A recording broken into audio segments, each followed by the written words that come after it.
신명기 강의 세 번째 시간입니다. 지난 주일 저녁은 악한 영과 싸워서 승리해야 합니다 라고 하는 말씀으로 설교를 드렸습니다. 신명기서는 모세가 40년 광야 생활을 마치고 죽기 전 제2세대, 즉 가나안의 복을 받는 이스라엘 백성들에게 다시 하나님의 말씀을 선포한 말씀입니다. 그들이 40년 광야 생활을 돌아보며 수많은 전쟁을 했습니다. 그런데 하나님께서 그들에게 이김을 주셨다는 거예요. 우리가 약속하신 하나님의 나라 갈 때까지 수많은 전쟁들이 있습니다. 우리의 씨름은 혈과 육을 상대하는 것이 아니요 공중의 권세 잡은 악한 영들과의 싸움입니다. 그런데 사람과의 싸움에서는 실패할 수 있고 양보할 수 있습니다. 그러나 악한 영과의 싸움에서는 반드시 승리해야 합니다. 왜냐하면 악한 영과의 싸움에서 실패하면 영적으로 패한 결과는 하나님 앞에 심판을 받기 때문입니다.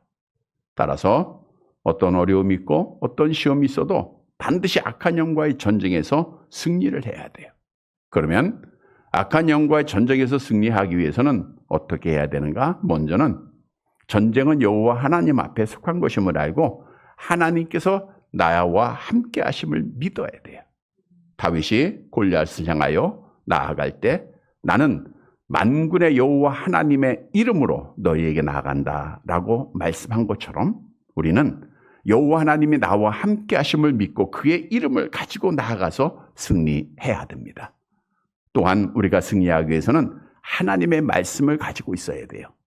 모세가 하나님의 말씀을 시내산에서 받고 계속해서 하나님의 말씀을 가지고 가르쳤듯 그 말씀으로 승리하였듯 하나님의 말씀은 살아있고 활력이 있습니다. 하나님의 말씀은 방망이 같은 능력이 있어요. 악한 영을 깨부시는 승리하게 하는 하나님의 전신갑주입니다. 그래서 성경도 성령의 검 곧 하나님의 말씀을 가지라 명하셨죠. 그래서 말씀을 가지고 우리가 악한 영과 전쟁에서 승리해야 돼. 그리고 악한 영과 전쟁에서 승리하기 위해서는 현실에 안주하지 말아야 돼. 이스라엘 백성들이 시내산에서 하나님을 경험하고 나서 여기가 좋사오니 하고 그 자리를 떠나지 않았던 거예요. 그래서 하나님께서 너희가 너무 오래 머물렀다. 일어나야 가나안에 들어갈 수 있다는 거예요. 여러분 우리가 현실에 안주할 때가 참 많습니다. 지금이 좋사오니. 그러나 신앙생활은 사도 바울의 고백처럼 현실에 안주하지 말고 미래를 향하여 나아가야 악한 영과의 전쟁에서 승리할 수 있는 거예요. 주셨던 말씀을 기억하고 악한 영과의 전쟁에서 날마다 싸워서 승리하고 믿음 지켜서 우리 하나님 앞에 복받는 사랑하는 성도들이 되시기를 다시 한번 주님의 이름으로 간절히 바랍니다. 여러분, 우리의 궁극적인 목적지는 어디이죠? 하나님의 나라예요. 오늘 우리가 부른 찬양처럼 저 높은 곳을 향하여 날마다 나아가는 거예요. 저 높은 곳은 하나님의 나라입니다. 하나님의 은혜로 하나님의 자녀가 된 자들은 비록 우리는 이 땅에 살고 있지만 하나님께서 부르시는 그 순간 우리가 들어가야 할 영원한 하나님의 나라를 소망하면서 우리가 신앙생활을 하는 거예요. 그래서 성경은 너희가 하나님의 나라의 시민권이 있다라고 빌립보서 3장 20절에 말씀하고 있는 겁니다. 다시 말하면 우리 성도들이 이 땅에 거하는 삶은 이런 삶입니다. 야고보서 4장 14절 함께 봅니다. 내일 일을 너희가 알지 못하는도다. 너희 생명이 무엇이냐? 너희는 잠깐 보이다가 없어지는 안개니라. 안개가 잠깐 꼈다가 없어지듯 우리의 인생의 길이 길해요.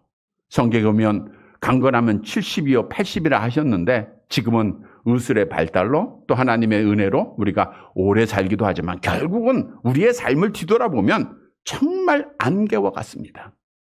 뿐만 아니라 우리의 삶은 베드로전서 2장 11절 함께 봅니다. 사랑하는 자들아 거류민과 나그네 같은 너희를 나그네 같은 삶이에요. 마치 이스라엘 백성들이 가나안에 들어가기 위하여 40년 동안 광야 생활했듯 정말 텐트 치고 생활해야 할 나그네 삶이라는 거예요.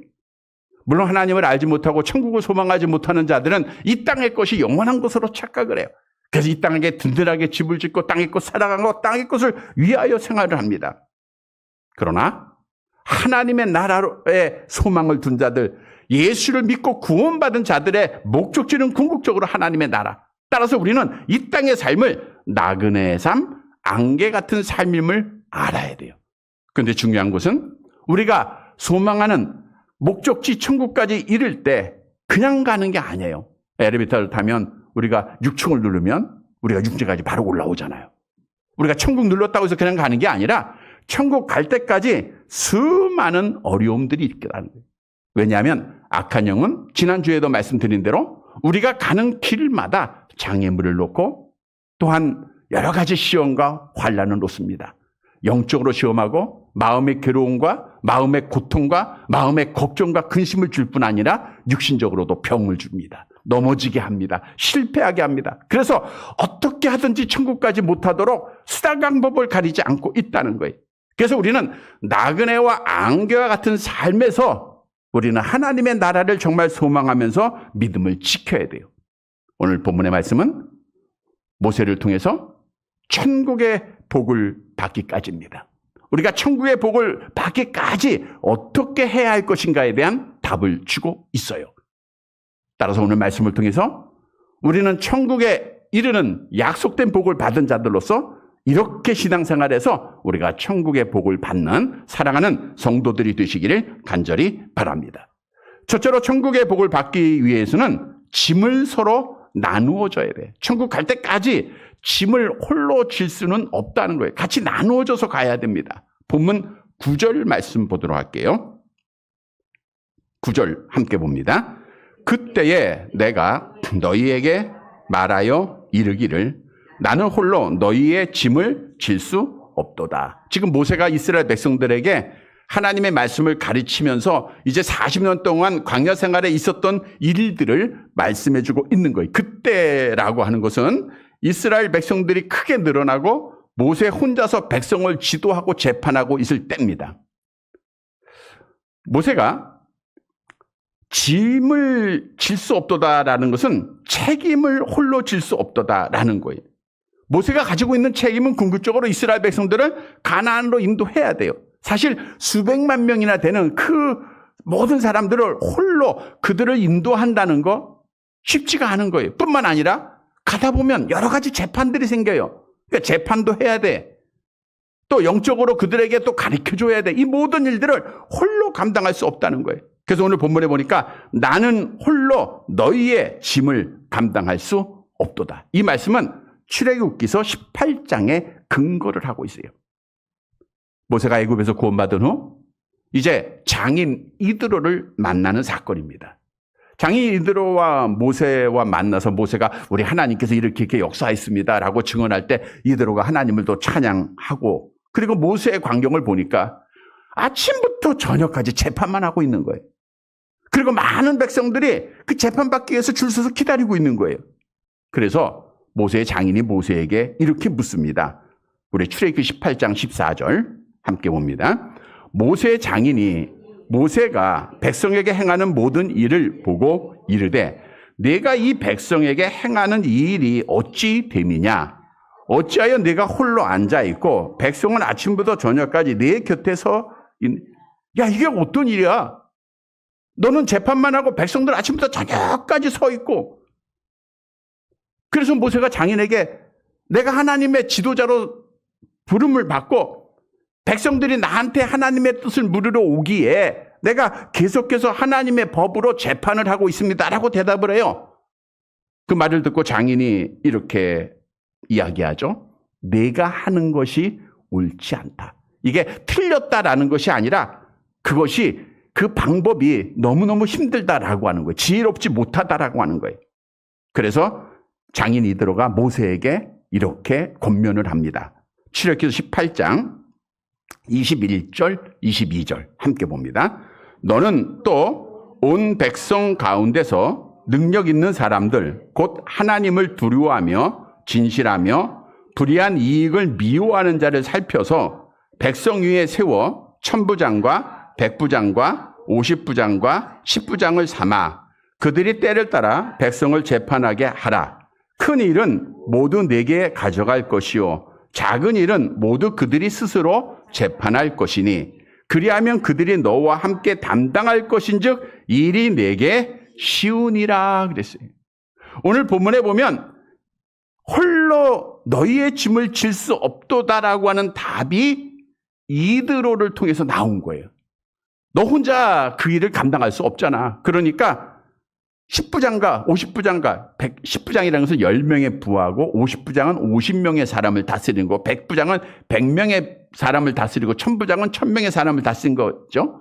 근데 그 사람들을 뽑아서 그들로 하여금 작은 일들은 스스로 재판하고 결정하게 큰 일만 내가 재판을 하면 짐을 서로 나누어질 수 있지 않느냐.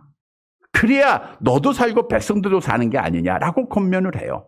모세는 그 권면을 받아서 10부장과 50부장과 100부장과 1000부장을 세워서 이스라엘 백성들을 바로 가나안까지 인도하는 귀한 사역을 마칩니다. 즉 다시 말하면 하나님께서 자기에게 맡겨진 모든 짐들을 서로서로 나누어 줬다는 거예요.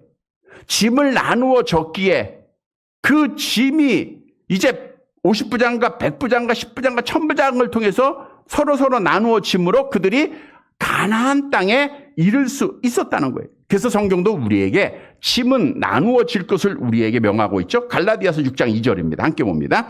너희가 짐을 서로 지라. 그리하면 그리스도의 법을 성취하리라. 너희가 짐을 나누어줘야 그리스도의 법을 성취하게 된다는 거예요.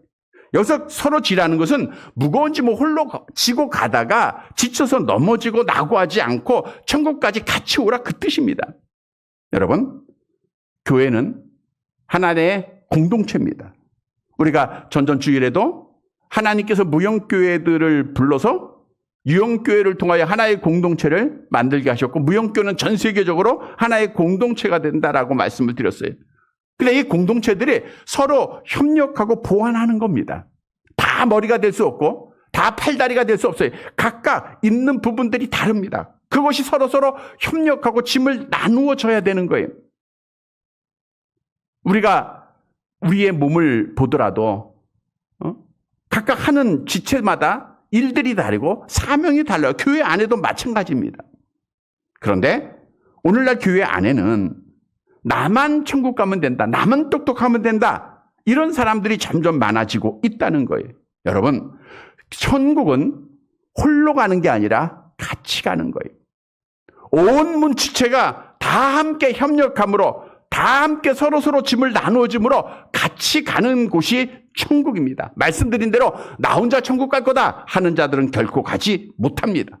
따라서 성경도 우리에게 짐을 나누어 줄 것 명하죠. 빌립보서 2장 2절에서 4절 함께 봅니다. 마음을 같이 하여 같은 사랑 뜻을 가지고 뜻을 합하며 한 마음을 품어 아무 일에든지 다툼이나 허용으로 하지 말고 오직 겸손한 마음으로 각각 자기보다 남을 낮게 여기고 각각 자기의 일을 낮게 여기고 그다음 없어요? 자기의 일을 돌아볼 뿐더러 또한 각각 다른 사람의 일들을 돌보아 나의 기쁨을 충만하게 하라 그랬어요. 여러분, 그런데 기독교에서 서로 짐을 지라는 것은 단순히 도와주라는 수준을 넘어서 공동체 안에서 서로 사랑을 실천해야 된다는 거예요. 형제들이 고통을 당할 때, 시험을 당하고 유혹을 받아 쓰러져 있을 때 함께 그들과 기도하고 그들을 일으켜줘야 되는 거예요. 낙심하고 절망에 빠졌을 때 위로자가 되어야 되는 거예요. 혼자서 감당하기 힘든 일들이 얼마나 많습니까? 그래서 공동체가 그 짐을 서로 나누어질 때 비로소 우리가 함께 천국 갈 수 있다는 거예요. 그래서 천국 갈 때까지는 우리가 서로 짐을 나누어줘야 돼요. 여러분, 이 짐을 나누어 주신 본을 보인 분은 예수님이십니다. 요한복음 19장 17절 함께 봅니다. 그들이 예수를 맡으며 예수께서 자기의 십자가를 지고 그랬어요.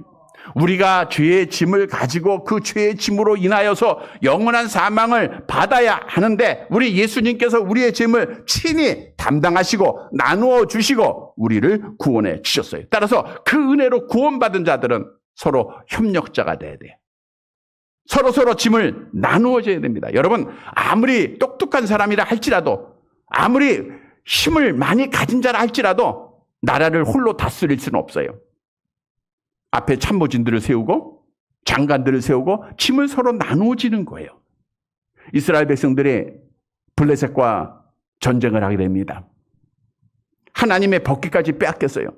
그래서 블레셋 사람들은 이스라엘 백성들이 섬겼던 그 하나님을 우리가 이겼다라고 생각을 하고 하나님의 법궤를 자기들이 섬겼던 다곤 신상에 넣게 두지 않습니까? 아침날 잃어보니 그 다곤 신상의 우상이 다 부서져 있는 거예요. 그리고 하나님의 법궤가 가는 곳마다 그 백성들이 재앙을 당하는 거예요. 도시마다 온 재앙이 임하는 거예요. 그래서 이들이 한 가지 방법을 생각합니다. 야, 이거 더 이상 우리 땅에 두면 안 돼. 다시 돌려보내야 돼. 돌려보낼 때 젖나는 소 2마리를 택합니다.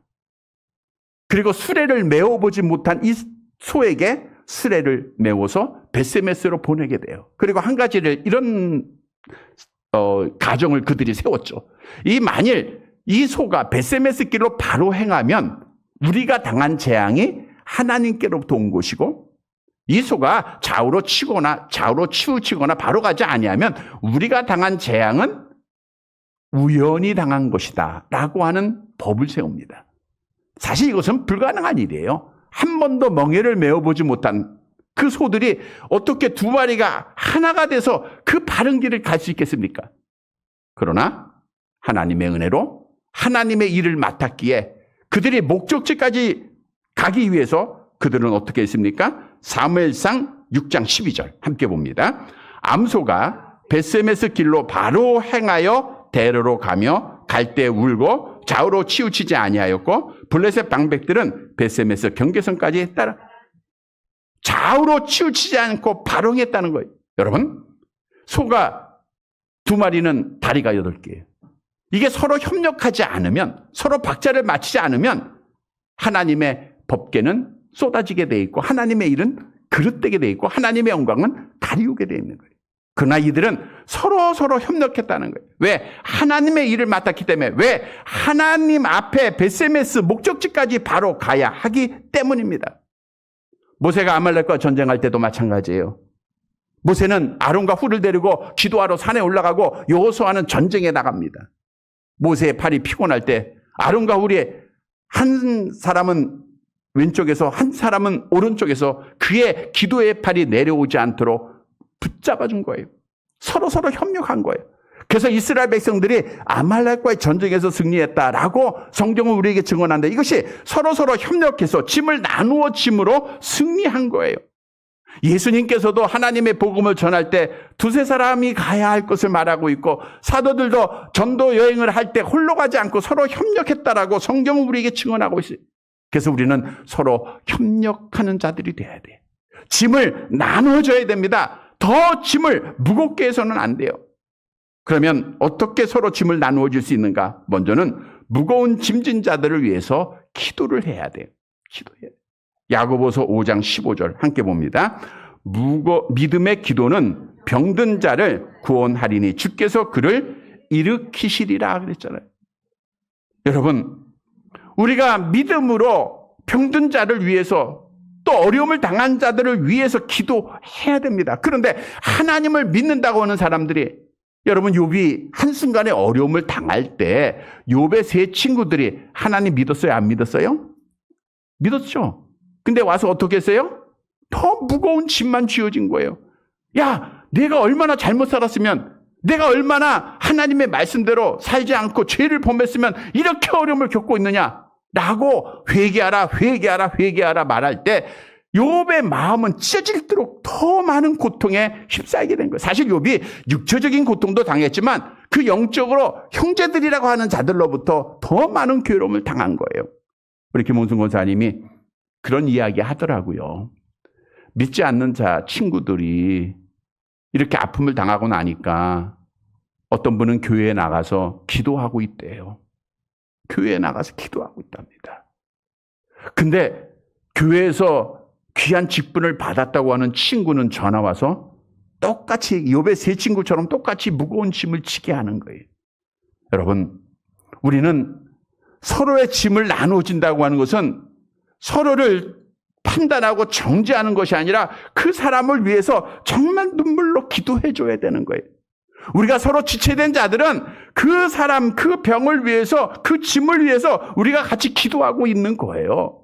많은 사람들이 그런 생각을 가져요. 야, 선하게 살면 복 받고 악하게 살면 저주받는다. 그러니까 병들면 이거 저주받은 거 아니냐라고 생각을 해요. 그러나 성경은 하나님의 영광을 위해서 주었다라고 우리에게 말씀하고 있지 않습니까?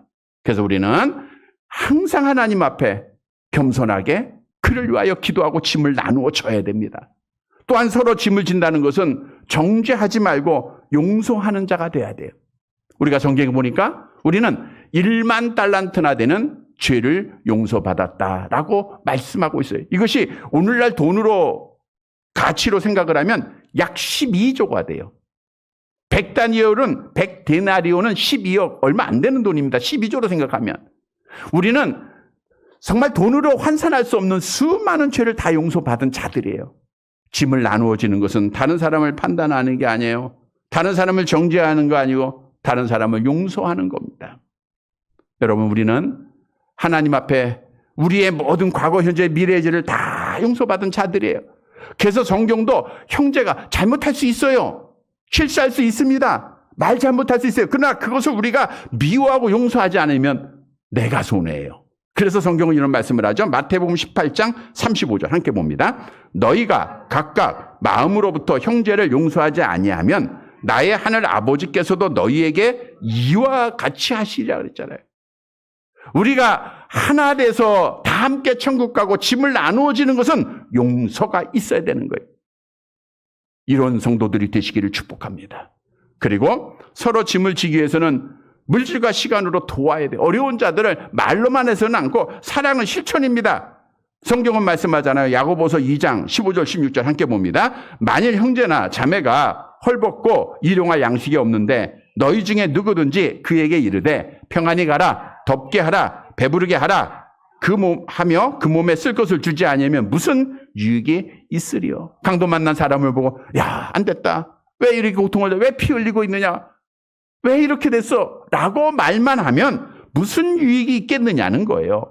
따라서 우리가 짐을 나누어지는 것은 진실함으로 사랑하는 겁니다. 요한일서 3장 18절 함께 봅니다. 자녀들아, 우리가 말과 혀로만 사랑하지 말고 행함과 진실함으로 하자. 성도 여러분, 오늘 모세는 훌륭한 사람입니다. 힘이 있는 자입니다. 그러나 그가 고백하기를 나는 홀로 할 수 없도다라고 고백하고 있어요. 여러분, 우리는 혼자서 나는 결코 하나님의 나라에 이를 수가 없습니다. 서로 협력해야 되고 짐을 나누어 줘야 돼요. 다시 말하면 천국은 다 함께 가는 곳이에요. 이 말씀의 교훈을 깨닫고 우리 지체들로서 서로 짐을 나누어지고 서로 협력해서 한 사람의 나고자도 없이 다 함께 천국의 목적지까지 이르는 사랑하는 성도들이 되시기를 간절히 바랍니다. 두 번째로 천국의 복을 받을 때까지는 하나님의 약속을 믿어야 돼. 그러니까 하나님의 약속을 믿고 천국을 확신해야 됩니다. 본문 10절 말씀 보도록 할게요. 10절. 같이 봅니다. 너희의 하나님 여호와께서 너희를 번성하게 하셨으므로 너희가 오늘날 하늘의 별같이 많거니와. 이제 하나님께서 이스라엘 백성들을 번성하게 한 것을 모세가 회고하면서 한 말이에요. 하나님이 주체입니다. 약속을 성취하셨다는 거예요. 하늘의 별처럼 너희가 많아졌다는 것은 하나님의 약속의 성취예요. 하나님께서 아브라함을 믿음의 조상으로 세우시면서 어떤 약속을 하셨죠? 창세기 22장 17절 함께 봅니다. 내가 네게 큰 복을 주고 네 씨가 크게 번성하여 하늘의 별과 같고 바닷가의 모래와 같게 하리니 네 씨가 그 대적의 성문을 차지하리라. 하늘의 별처럼 많아지고 바닷가의 모래처럼 많아질 거 약속했죠? 또 그의 아들 이삭에게도 같은 약속이에요. 창세기 26장 4절 함께 봅니다. 내 자손을 하늘의 별과 같이 번성하게 하며 이 모든 땅을 내 자손에게 주리니 내 자손으로 말미암아 천하 만민이 복을 받으리라. 따라서 중요한 것은 번영을 이스라엘 백성들이 잘 보세요. 입었다고 하는 것은 하나님의 은혜입니다. 하나님 여호와께서 너희를 번성하게 하셨다는 거예요. 하늘의 별처럼 많게 하셨다는 거예요. 하늘의 별은 우리가 셀 수 없지만 이것은 다 단순한 숫자가 아니라 많은 수가 되었다라고 하는 것을 말하고 있는 거예요. 인구가 많아진 것뿐만 아닙니다. 40년 광야 생활에 있어서 하나님의 약속대로 그들의 후손들을 하늘의 별처럼 많게 함에 있어서는 하나님의 인도하심과 하나님의 보호하심이 있었다라고 하는 거예요. 여러분, 하나님은 자기의 약속을 지키시기 위해서 하나님께서 친히 인도하시고 친히 역사하십니다. 우리가 잘 아는 대로 이스라엘 백성들이 애굽에서 구원받을 때 처음 인구 조사를 했어요. 몇 명이 구원받았느냐? 민수기 1장 46절 함께 봅니다. 계수된 자의 총계는 60만 3,550명이었더라. 그러니까 20세 이상의 전쟁에 나갈 남자들이에요. 그러니까 우리가 어린아이까지 여자들까지 포함하면 뭐 적어도 200만 명 이상이다라고 말하는 것이죠. 정말 하늘의 별처럼 많아졌습니다. 60만 3,550명이에요. 그런데 이들이 하나님의 말씀에 불순종함으로 말미암아 40년 동안 광야 생활하는 중 20세 이상의 남자들 중 누구만 들어갔어요? 여호수아와 갈렙 두 사람만 들어가요. 모세도 못 들어갔습니다. 그러니까 40년 광야 생활에서 60만 3,548명이 다 죽은 거예요. 여러분 보세요. 광야 생활 가운데 그 장정, 전쟁에 나갈 만한 20살 남자들은 다 죽었어요. 물론 한순간에 죽은 것이 아니라 40년에 걸쳐 죽었죠. 그런데 40년 후에 이스라엘 백성들이 가나안에 들어갈 때 수가 얼마냐? 민수기 26장 51절 보세요. 함께 봅니다. 이스라엘 자손에 계수된 자가 60만 1,730명이었더라. 그러니까 1,620명 차이예요. 하루로 놓고 계산하니까 하루에 41.3명씩 죽고 41.2명씩 태어나는 거예요. 자, 근데 여기서 중요한 것은 하나님의 섭리와 하나님의 징계에 의해서 그들이 죽는 것은 당연한 거예요. 뭐 하루에도 수많은 사람이 죽어갔겠죠. 근데 더 중요한 것은 어떻게 그 40년 만에 그 장정만 60만 명이 넘는 수가 될 수 있었겠느냐. 하늘의 별처럼 많은 수가 될 수 있었겠느냐라는 거예요. 그것은 하나님의 은혜라는 거예요. 하나님이 광야 생활 가운데서도 그 수가 줄어들지 않도록 하늘의 별처럼 많은 수가 가나안의 복을 받을 수 있도록 하나님이 지키시고 하나님이 보호하시고 하나님께서 번영케 하셨다는 거예요. 왜가 중요하죠? 그것은 하나님의 약속이었기 때문입니다. 하나님의 약속. 보세요. 창세기 15장 13절 14절 함께 봅니다. 여호와께서 아브라함에게 이르시되 너는 반드시 알라. 네 자손이 이방에서 객이 되어 그들을 섬기겠고 그들은 400년 동안 네 자손을 괴롭게 하리니 그들이 섬기는 나라를 내가 징벌하지 아니하며 그 후에 네 자손이 큰 재물을 이끌고 나오리라. 하나님이 너의 후손들이 하늘의 별처럼 많아질 걸 약속하시면서 이방 나라에 객이 됐다가 다시 나올 거 다 약속을 하셨어요. 여러분, 하나님은 약속을 지키시는 분입니다. 신실하신 분이세요. 따라서 이스라엘 백성들이 비록 불순종에 의해서 광야 생활 가운데 다 죽임을 당했지만 하나님이 다시 그들을 번성케 한 것은 하나님께서 약속을 지키시는 분이셨다는 거예요. 약속 때문에 그들을 구원하셨고 약속 때문에 그들을 번성하게 하셨고 약속 때문에 하늘의 별처럼 많게 하셨다는 거예요. 우리가 믿고 있는 하나님은 어떤 분이시죠? 신명기 7장 9절 함께 봅니다. 그런즉 너는 알라. 오직 내 하나님 여호와 하나는 하나님이시여 신실하신 하나님이라는 것은 언약을 지키시고 약속을 지키시는 분이다 그거예요. 변개함이 없으세요. 회전하는 그림자도 없으신 분입니다. 그러면 여러분, 하나님께서는 나에게는 어떤 약속을 주셨습니까? 에베소 1장 4절 함께 봅니다. 곧 창세 전에 그리스도 안에서 우리를 택하사 우리로 사랑 안에서 그 앞에 거룩하고 흠이 없게 하시려고 하나님의 자녀가 되는 그리스도 안에서 하나님의 자녀로 내가 삼았다. 하나님의 약속 언제요? 창세 전에 하신 거예요. 근데 그 약속을 하나님 지켰어요? 안 지켰어요? 독생자 예수님을 보내심으로 지켰죠? 예수를 믿게 하심으로 성령을 보내셔서 그 약속을 이루셨죠? 그래서 우리가 지금 하나님의 나라의 하나님의 자녀가 되는 권세를 얻었잖아요. 이게 하나 약속이에요. 근데 아직 이루어지지 않은 약속이 있어요. 그것은 우리의 목적지에 아직 가지 못한 거죠. 하나님께서 우리의 목적지를 약속하셨습니다. 베드로전서 1장 3절 4절 함께 봅니다.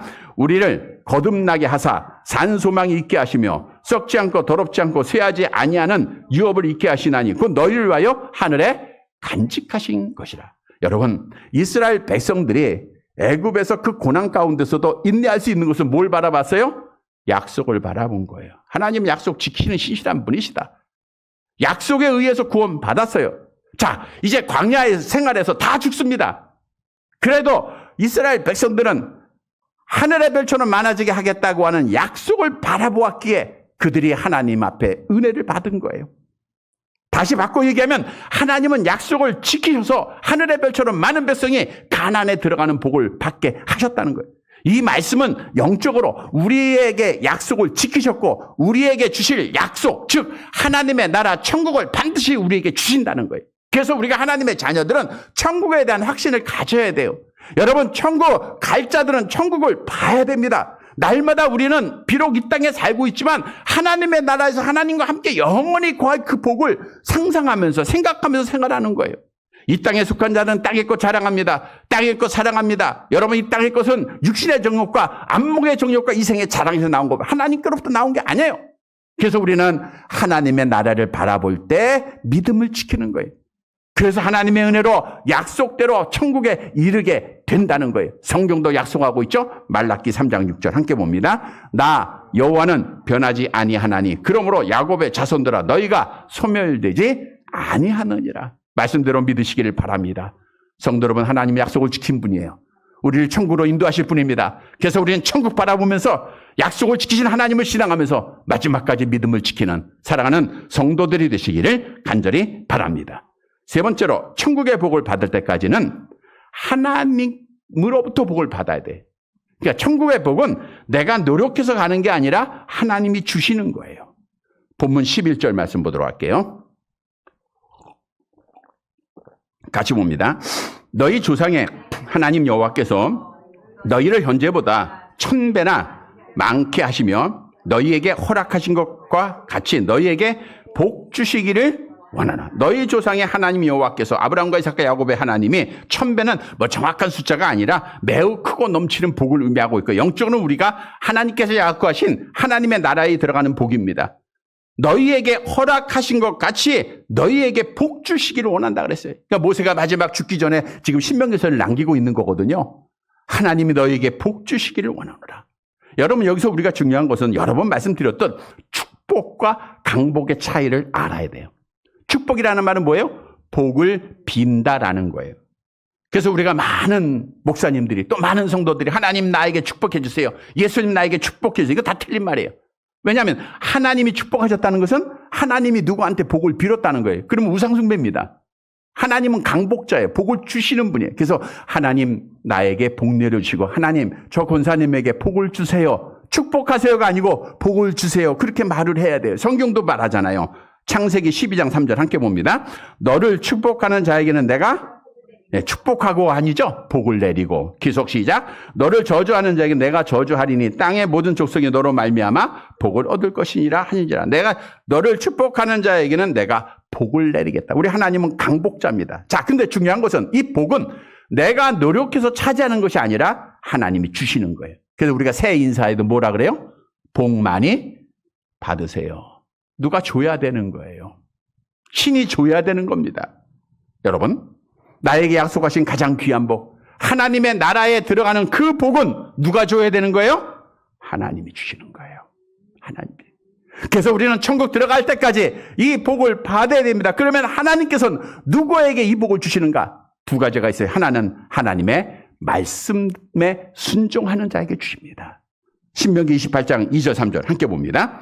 내가 내 하나님 여호와의 말씀을 청종하면 이 모든 복이 내게 임하며 내게 이르르니 성읍에서도 복을 받고 들에서도 복을 받을 거죠. 내 하나님 여호와의 말씀을 청종하면 이 복을 받아요. 바꿔 얘기하면 하나님의 말씀대로 행하지 않으면 복을 잃어버리게 돼요. 여러분, 많은 성도들이 하나님의 천국의 복을 잃어버린 것은 말씀대로 행하지 않았기 때문입니다. 말씀대로 예배하지 않았고 말씀대로 순종하지 않았기에 마치 사울왕이 하나님 앞에 버림받아 다 버림받는 거예요. 성경은 불순종하고 복받은 자가 하나도 없어요. 다 다 순종하고 복 받는 거예요. 우리는 하나님의 말씀에 순종하시기를 바랍니다. 순종은 나를 버리는 거예요.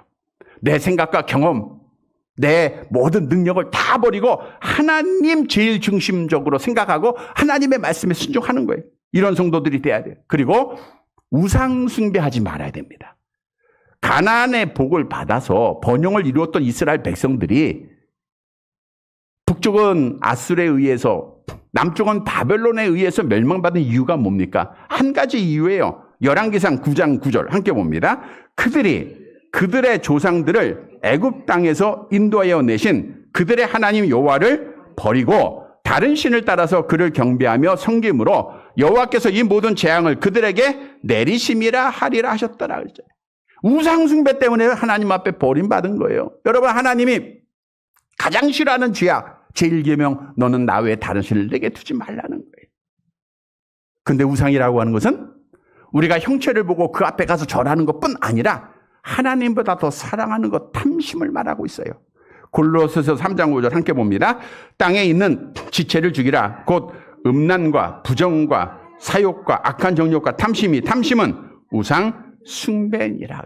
우리가 탐심을 갖게 되면요, 믿음 못 지킵니다. 여러분, 뭐 세상에 권력에 탐심을 가졌다 그러세요?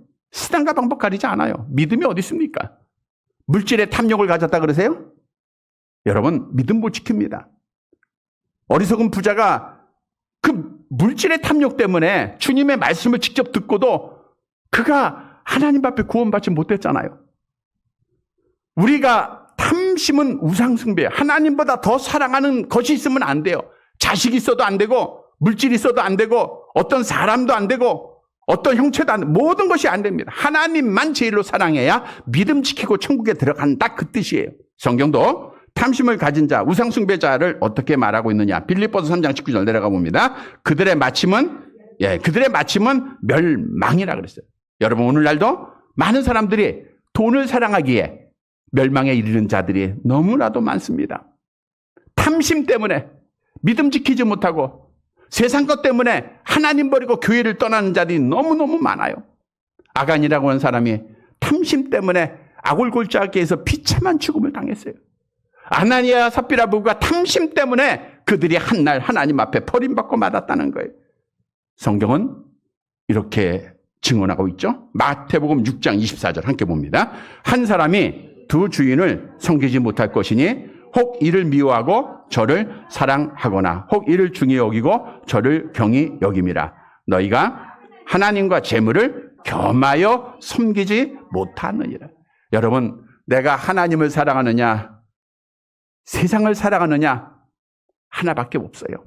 중간은 없습니다. 오늘날은 참 지혜롭게 생활해요. 주일날은 하나님 사랑하는 교회 안에 있고 세상으로 나가면 세상 사랑하고 하나님 안 보이게 하고 하나님 증언하지 못하고. 여러분, 우리는 하나님 사랑하는 자가 돼야 돼. 그래야 하나님 앞에 복을 받아 천국에 들어가는 거예요. 그게 믿음 지키는 길입니다. 욕심 버려야 됩니다. 탐심 버려야 됩니다. 그리스도 예수의 사람은 탐심을 십자가에 못 박아 버렸다라고 갈라디아서에 말씀하고 있어요. 따라서 우리는 하나님 것에, 하나님이 나에게 주신 것에 만족해야 돼요.